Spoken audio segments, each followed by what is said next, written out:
tale of Mkhonto the mighty, long ago in the heart of the Great Plains, where the rivers sang to the wind and the baobab trees stood like ancient guardians.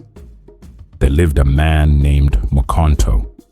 He was strong, like the buffalo that roamed the land, and he wore the leopard skin sash of a warrior. Mkhonto was not a chief, nor was he born of noble blood, but the people of the village respected him, for he was the king's enforcer. His word was law, and his spear struck fear into the hearts of those who dared defy him. Yet for all his power, Mkhonto was a man alone. He stood apart from the villagers, never joining in the moonlit dances or the evening storytelling. He looked upon the people with cold eyes, seeing them not as kin but as cattle, creatures to be herded and commanded. His heart was stone, and his voice was thunder. One day, as the great sun dipped beneath the mountains, a woman of rare beauty arrived in the village. She was adorned with golden bangles and cloths woven from the finest silk. Her name was Naledi, and she had traveled from a distant land where the rivers shimmered with silver fish.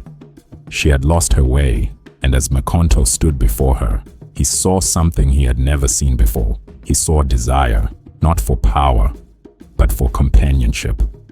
Naledi, wise and cunning, saw the loneliness in Mkhonto's soul. She smiled sweetly and whispered words of admiration, of how she had heard of his might and his courage. The warrior who once feared no man now trembled before the gaze of a woman.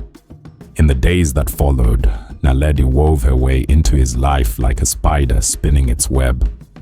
Within a moon cycle, she had made him abandon his duties, trade his spear for her golden charms, and leave behind all he had once been.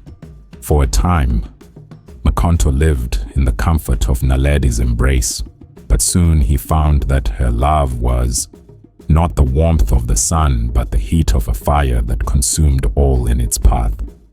She held the wealth, the food, the shelter. When he asked for more, she laughed and reminded him that it was she who had taken him in.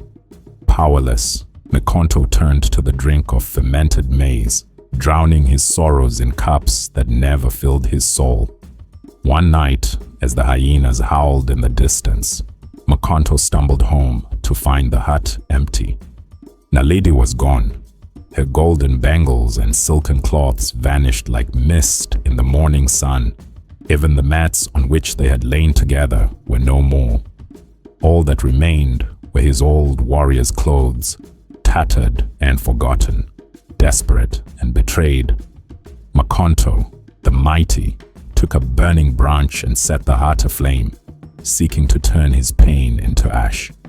The villagers, seeing the fire, pulled him from the ruins and left him in the open, where the cold wind cut through him like a spear. He wandered the land, a shadow of the man he once was. No longer did people fear him. No longer did they bow when he passed. He was but a vagrant, eating what he could find, sleeping where the night took him.